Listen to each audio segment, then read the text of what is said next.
Semakin maraknya prostitusi di tanah air membuat resah masyarakat. Dari prostitusi kelas menengah ke bawah hingga prostitusi kelas elit kian menjamur. Dari kasus-kasus seperti terbunuhnya janda cantik Dede Alfi Sahrin dan juga yang terbaru tertangkap basahnya RA. Makin menjamurnya dunia kelam ini tentu saja terbantu dengan makin canggihnya teknologi. Berbagai macam transaksi haram ini bisa dilakukan tanpa bertemu muka sehingga sulit tercium oleh pihak kepolisian. Namun beberapa kasus prostitusi berikut ini berhasil diungkap. Inilah 7 kasus prostitusi menghebohkan di Indonesia versi On The Spot.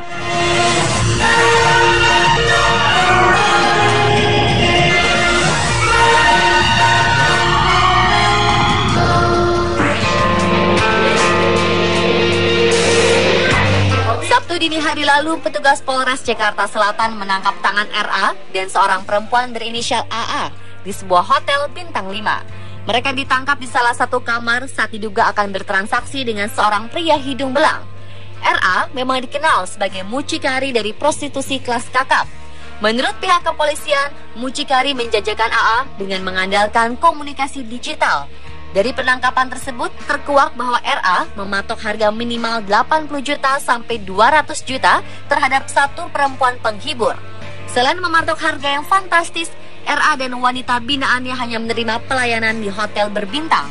Yang mengejutkan, sang mucikari menginformasikan kepada polisi mengenai jaringan mucikari artis. Sejumlah nama sudah disampaikan, dan polisi sedang menelisik nama-nama mucikari yang disebut RA. Bahkan belakangan, sejumlah inisial nama para artis yang diduga menerima panggilan tersebar di dunia maya. RA yang kini menjadi tersangka mengaku memiliki koleksi 200 orang penjajah cinta. Atas perbuatannya, RA dijerat KUHP pasal 296 kejahatan terhadap kesusilaan dan 506 tentang mucikari atau perdagangan prostitusi.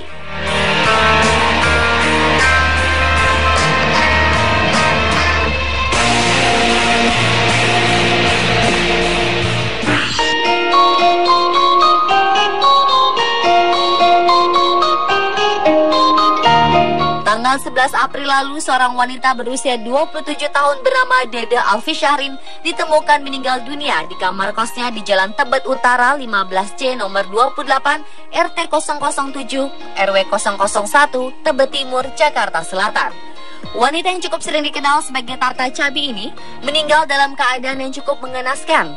Leher wanita ini diketahui terlilit kabel, mulut disumpal kaos kaki saat pertama kali ditemukan di kamar kosnya. Wanita yang berprofesi sebagai wanita panggilan ini ternyata meninggal karena dibunuh oleh salah satu pelanggannya yang berinisial MRS. Ternyata aksi nekat MRS itu disebabkan masalah sepele. Dia tersinggung karena disebut bau badan. MRS yang dongkol lantas menyumpal mulut Tata dengan kaos kaki miliknya, lalu menjerat leher korban dengan kabel.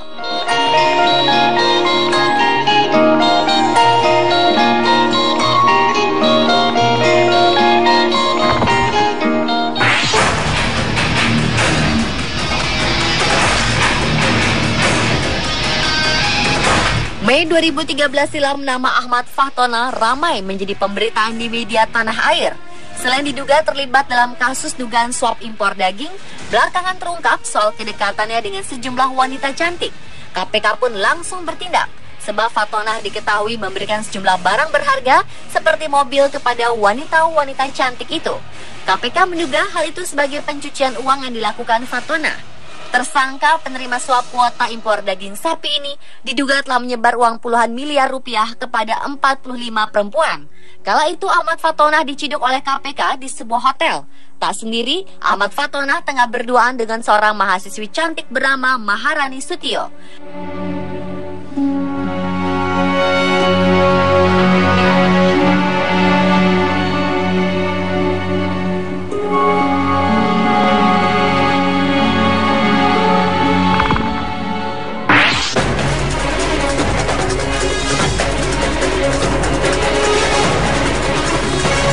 Krisis moral benar-benar sedang terjadi di Kabupaten 50 Kota Sumatera Barat.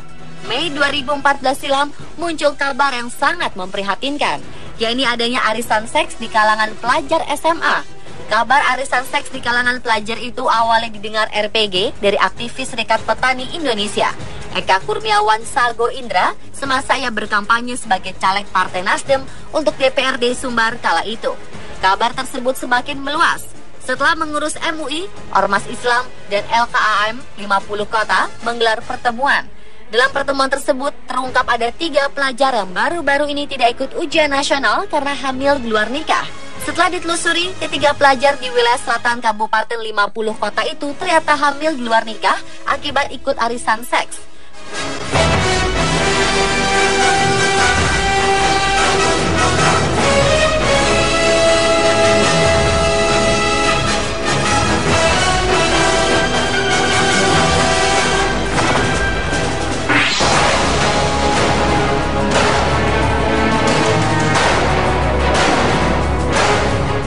Agustus 2013 silam, Polresta Bogor Malang mengamankan sebanyak 28 ABG di bawah umur yang diperjualbelikan di wilayah Jakarta Barat.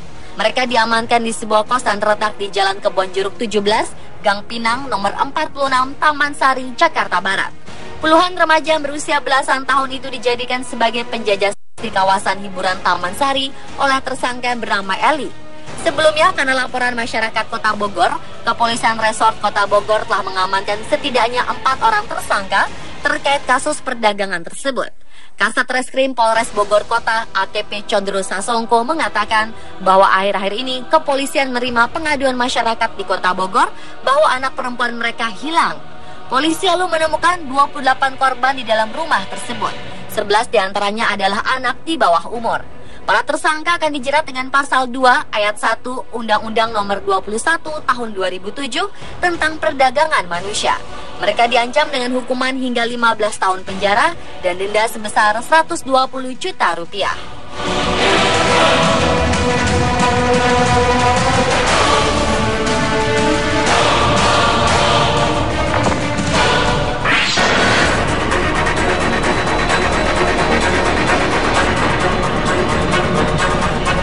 Sebelum di Sumatera Barat, arisan seks juga pernah dilakukan oleh sejumlah pelajar SMU di Situbondo, Jawa Timur. Pemenang dalam arisan tersebut dihadiahi kencan dengan pekerja seks komersial. Parahnya, para pelajar tersebut diduga terjangkit HIV/AIDS.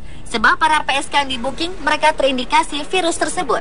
Hal ini diketahui setelah Komisi Pemberantasan HIV/AIDS KPA bersama Dinas Kesehatan Situbondo melakukan pendataan dan tes cepat ke sejumlah PSK yang berada di lokalisasi Situbondo. Berdasarkan testimoni dari seorang penjajah cinta, dia mengaku sering dipesan untuk arisan seks yang digelar setiap pekan oleh sejumlah pelajar SMA di Situbondo. Kejadian ini jelas menjadi racun bagi generasi muda, apalagi dilakukan saat mengenakan seragam.